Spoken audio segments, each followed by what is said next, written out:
ओम नमः शिवाय। शिव की कृपा आप सभी पर बनी रहे। आज हम श्रावण महात्म के छठे अध्याय के पाठ का रस आस्वादन करेंगे, जिसका नाम है सोमवार व्रत कथा। इस अध्याय का नाम है सोमवार व्रत कथा। इसमें सनत कुमार जी भगवान शंकर से कहते हैं, हे महादेव, मैंने सब सुखों को देने वाले महात्म को सुना। अब मेरी इच्छा श्रावण मास के सोमवार व्रत की कथा सुनने की हो रही है। कृपया मेरी जिज्ञासा शांत करें। भगवान शंकर ने ब्रह्मपुत्र सनत कुमार से कहा, हे सनत कुमार, रवि मेरी आँख है, उसका महात्म भी श्रेष्ठ है। क्या मैं पार्वती सहित सोम महात्म का वर्णन कर पाऊँगा? मुझसे सोम महात्म का जो वर्णन हो सकेगा उसे मैं तुम्हें बताने का प्रयत्न करता हूँ। चंद्रमा का दूसरा नाम सोम है। सोम ब्राह्मणों के राजा हैं। यज्ञ साधन सोमलता का नाम है। अब तुम ध्यानपूर्वक इन नामों के कारण को सुनो। सोमवार मेरा स्वरूप है। 12 महीनों में सोमवार का व्रत करना उत्तम है।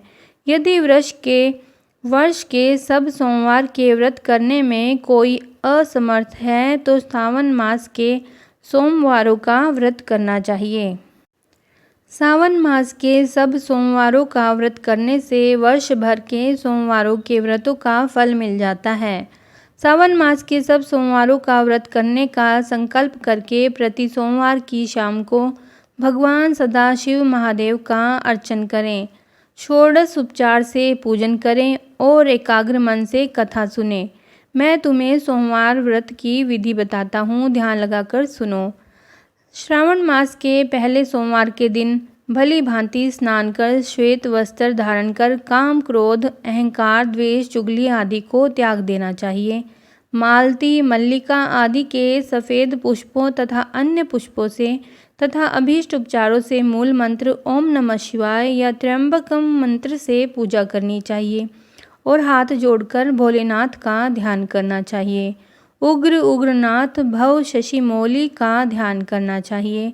देवेश का मनोहर उपचारों से अर्चन करें। इस व्रत के पुण्य फलों को तुम्हें बताता हूँ। सोमवार के दिन जो भक्त पार्वती सहित मेरी पूजा अर्चना करते हैं वे पुनरावृत्ति से रहित दुर्लभ लोक प्राप्त कर लेते हैं। इस महीने के नक्त व्रत के पुण्य को संक्षेप मात्र से कहता हूँ। देव तथा दानवों से 7 जन्म के अभेद्य पाप नक्त भोजन से नष्ट हो जाते हैं।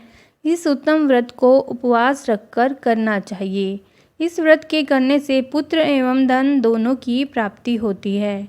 वह व्यक्ति इस लोक के सभी भोगों को भोग कर उत्तम विमान द्वारा शिवलोक को जाता है और वहाँ सबका पूजनीय बन जाता है।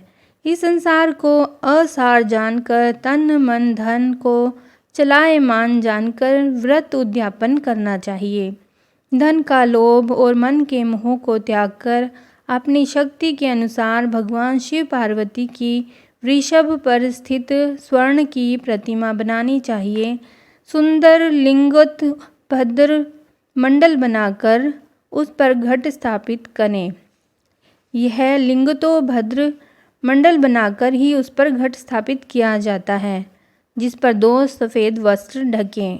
घड़े के ऊपर तांबे या कांसे का पात्र रखकर उसके ऊपर स्वर्ण निर्मित शिव पार्वती की प्रतिमा रखें। श्रुति, स्मृति तथा पौराणिक मंत्रों द्वारा शिवजी की पूजा करें। पुष्पों का मंडल बनाकर उसके ऊपर एक रमणीक चंदोवा बांधें। रात्रि जागरण करें। अपने गृह सूत्र विधान द्वारा बुद्धिमान को अग्नि की स्थापना करनी चाहिए। सर्वभवनाशन आदि एकादश नामों से हवन करना चाहिए।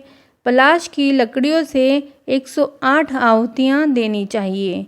घी, तिल तथा बेलपत्र आदि द्वारा ओम नमः शिवाय मंत्र से हवन करना चाहिए। इसके बाद आचार्य का पूजन अर्चन करके दक्षिणा में गौ देनी चाहिए।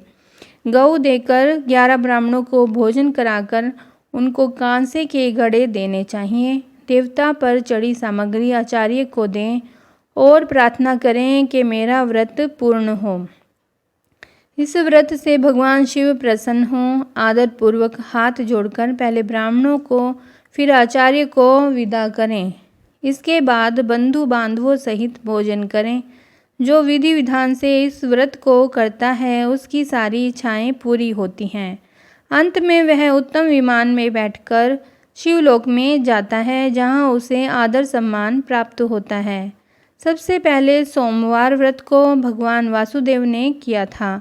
सोमवार व्रत के महात्म को जो प्राणी सुनेगा वह भी इस व्रत के फल का भागी होगा। ओम नमः शिवाय।